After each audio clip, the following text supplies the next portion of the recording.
మంచు విష్ణు దాదాపు 3 ఏళ్ల గ్యాప్ తర్వాత కన్నప్పతో ప్రేక్షకుల ముందుకు వచ్చాడు.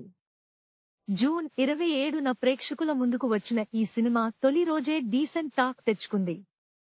ప్రభాస్, అక్షయ్ కుమార్ వంటి స్టార్లు ఈ సినిమాలో నటించడం బాగా కలిసొచ్చినట్టు అయ్యింది.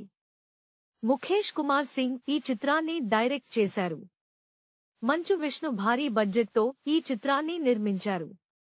పాజిటివ్ టాక్ వల్ల కన్నప్పకి ఈజీగా రికవరీ అయ్యే అవకాశాలు కూడా లేకపోలేదు. ఆ విషయాలు పక్కన పెట్టేస్తే మంచు విష్ణు తిరిగి సినిమాల్లో బిజీ అవ్వాలని భావిస్తున్నాడు. మా అసోసియేషన్ ప్రెసిడెంట్గా మారినప్పటి నుండి విష్ణు సినిమాలు కొంచెం తగ్గించాడు. మరోపక్క కన్నప్ప పై ఎక్కువ టైం పెట్టడంతో అతనికి మరో సినిమా చేసే ఛాన్స్ దొరకలేదు. పైగా ట్రేడ్లో కూడా మంచు విష్ణు ప్రాజెక్టు అంటే ఓ చిన్న చూపు ఉంది. కన్నప్పతో ఆ అభిప్రాయాలు మారినట్టు తెలుస్తోంది. నటుడిగా కూడా ఈ సినిమాతో మరో మెట్టు పైకెక్కాడు విష్ణు. ఈ క్రమంలో అతను తన నెక్స్ట్ సినిమా కూడా ఫైనల్ చేసుకున్నట్లు తెలుస్తోంది. అందుతున్న సమాచారం ప్రకారం మంచు విష్ణు తన నెక్స్ట్ సినిమాని ప్రభుదేవా దర్శకత్వంలో చేయబోతున్నాడట.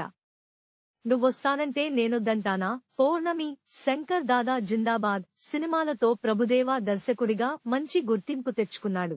తర్వాత తమిళం, హిందీ భాషల్లో చాలా సినిమాలు డైరెక్ట్ చేశాడు. హిట్లు కూడా కొట్టాడు.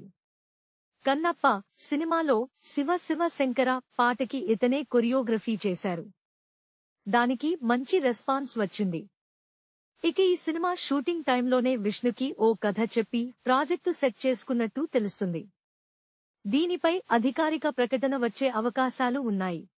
Please subscribe BCN channel. Please subscribe BCN channel. ఇందులో మీకు కావాల్సిన అన్ని రకాల హంగులు ఉంటాయి.